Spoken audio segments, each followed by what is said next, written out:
देश भर में नारा दिया था, अब की बार 400 पार। तो वहीं दुर्ग लोकसभा क्षेत्र के बीजेपी प्रत्याशी विजय बघेल ने नारा दिया था, अब की बार 4 लाख पार। ये नारा 4 जून की मतगणना के बाद बिल्कुल सही साबित हुआ। बीजेपी के कार्यकर्ताओं की मेहनत रंग लाई और विजय बघेल ने अपने ही पिछले लोकसभा चुनाव के रिकॉर्ड को तोड़ते हुए इस बार 4,38,000 मतों के अंतर से विजय प्राप्त की और दोबारा दुर्ग लोकसभा क्षेत्र का प्रतिनिधित्व करने जा रहे हैं।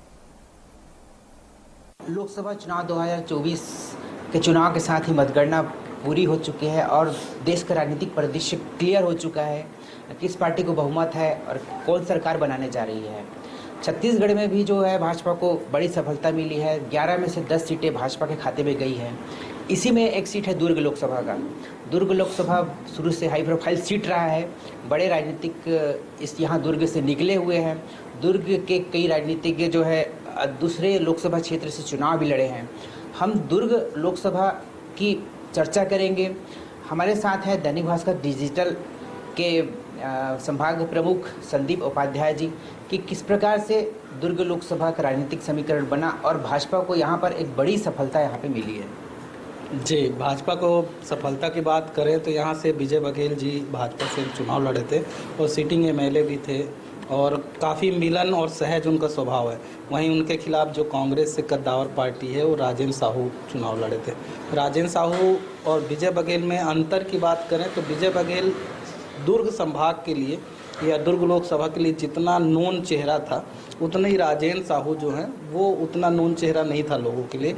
गांव में उनकी ख्याति उतनी कम थी जितना विजय बघेल को लोग जानते थे। इसका भी बहुत बड़ा असर पड़ा है। दूसरा, कांग्रेस ने जो ट्रम्प कार्ड खेला था वो साहू कार्ड था। आपने देखा होगा विधानसभा चुनाव में जो साहू को टिकट मिल रही थी वो ज़्यादा मिल रही थी, लेकिन इस बार कम लोगों को टिकट दी गई। और जब भिलाई में आपका यहाँ पे साहू समाज की बैठक हुई थी तो हमारे जो उप मुख्यमंत्री हैं उनको भी काफ़ी साहू समाज ने रोष जताया था। तो ऐसा लग रहा था कि उसका खामियाजा भाजपा को भुगतना पड़ेगा, लेकिन ऐसा कुछ दिखा नहीं चुनाव में। दुर्ग जिले में ही जो है जातिगत राजनीति की शुरुआत कुछ वर्ष पूर्व हुई थी, लेकिन इस बार जो है जातिगत समीकरण पूरा गड़बड़ा चुका है।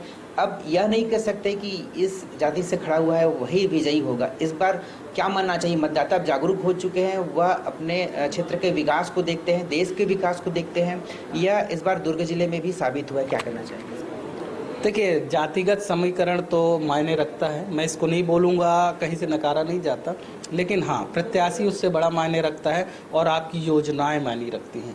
जो लोकसभा सीट अभी चुनाव में जो सबसे बड़ा देखने का आया है कि महिला सशक्तिकरण का सबूत देखने को मिला है। महिलाओं ने एक तरफा भाजपा पे विश्वास जताया है और यही कारण है कि भारतीय जनता पार्टी के नेता यहाँ से ज़्यादा मतों से अच्छे लीड किए हैं।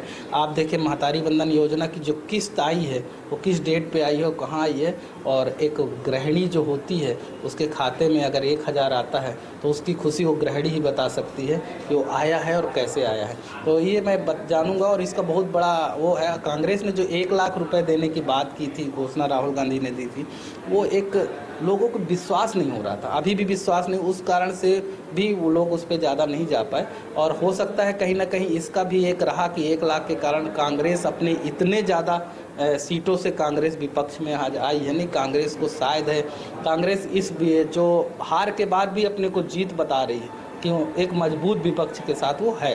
तो इसका सबसे बड़ा जो मैं कहूँगा आधार है, योजना आपको अच्छी लानी चाहिए, जनहित में लाना चाहिए और धर्म और उस पर कभी राजनीति नहीं करना चाहिए। और जातिगत समीकरण की रही बात, तो जातिगत समीकरण आप करिए, लेकिन आज की जनता पढ़ी लिखी है और जागरूक है। वो ये देख रही है कि कौन सा नेता हमको बरगला रहा है और कौन सा नेता हमको सही बोल रहा है। तो नेता अब इस चीज़ पे, इस बहकावे में, इस वहम में ना रहे। मैं कहूँगा कि जनता को बेवकूफ़ समझना बंद कर दें।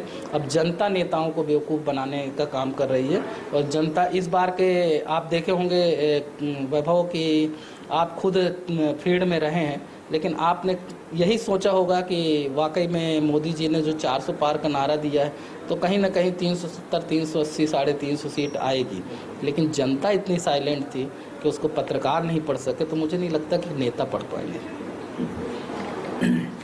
पिछले बार जब विजय बघेल ने यहाँ पर विजय हासिल की थी तो लगभग 3,90,000 से अधिक मतों से विजय हासिल की थी और छत्तीसगढ़ में सबसे लीड से जीतने वाले नेता थे। पिछले 5 सालों में कई बार ऐसा मौका आया जब वो केंद्रीय मंत्रिमंडल में शामिल होने के लिए उनका नाम सामने आया और वो शपथ लेने की लिस्ट में शामिल रहे, लेकिन अंतिम समय में उनका नाम कट गया और वो मंत्री बनने का मौका नहीं मिला। इस बार क्या मानना चाहिए कि वो दूसरी बार सांसद बने हैं? पिछले बार उन्होंने भूपेश बघेल के खिलाफ चुनाव लड़कर उनको सिर्फ पाटन विधानसभा तक सीमित रखा और इस बार जो है छत्तीसगढ़ में दूसरे लीड से जीतने वाले सबसे बड़े नेता पिछले रिकॉर्ड को भी तोड़ दिया है। तो क्या मानना चाहिए, इस बार जो है छत्तीसगढ़ को प्रतिनिधित्व मिलेगा और न सिर्फ राज्य मंत्री, अब तक जो है छत्तीसगढ़ से जो बने सिर्फ राज्य मंत्री का दर्जा मिला, इस बार क्या मानना चाहिए छत्तीसगढ़ वालों को दुर्ग से जो नेता चुने हैं केंद्रीय मंत्री के रूप में स्थान मिलेगा? देखिए, बहुत अच्छा सवाल है आपका। केंद्रीय मंत्री तो छत्तीसगढ़ से पिछली बार रेणुका सिंह थी केंद्रीय मंत्री और विजय बघेल का नाम बहुत चल रहा था और हम सब लोगों ने भी किया था कि दिल्ली से बुलावा आ गया है, सांसद जी मतलब विजय बघेल फ्लाइट में बैठ गए हैं, विजय बघेल पहुंच गए हैं, कभी भी घोषणा हो सकती है, लेकिन वो एक कयास ही रहा।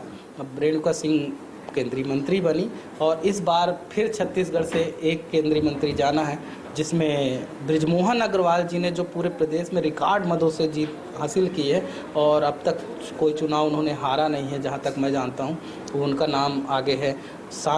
विजय बघेल जी की बात करें तो सबसे ज़्यादा मतलब जो नाम का दावेदारी की जाए मंत्री के लिए तो विजय बघेल की लगती है। उसका कारण है कि वो मतलब भाजपा के लिए उन्होंने विधानसभा चुनाव में जो काम किया है, जो उन्होंने वो जो घोषणा पत्र लाया था, उसके बाद भाजपा की सरकार बनी, फिर उन्होंने 2 बार, एक बार रिकॉर्ड मतों से जीत की, फिर उसके बाद फिर वही रिकॉर्ड मतों से जीत की। मतलब जनता का जो विश्वास है और जो उनका जो जातिगत समीकरण बोल सकते हैं और दूसरा जो नेताओं के बीच में भी जो छवि है ना उनकी, वो एक अलग है। और तीसरा जो नेता है संतोष पांडे का भी नाम दौड़ में शामिल है। उन्होंने भूपेश बघेल जैसे बड़े नेता को हराया है और लगातार दूसरी बार वो सांसद हैं। तो ये 3 नेताओं में से किसी एक पे तिलक लग सकता है, ये मेरा मानना है। बाकी केंद्रीय मंत्रिमंडल ये तय करेगा कि किसको मंत्री पद दी जाए। तो आप सुन रहे थे संदीप उपाध्याय जी से दुर्ग के उस राजनीतिक समीकरण को जो इस बार जो है 2024 के लोकसभा चुनाव में क्लियर हुआ है। इंडिया न्यूज़ के लिए दुर्ग से मैं वैभव।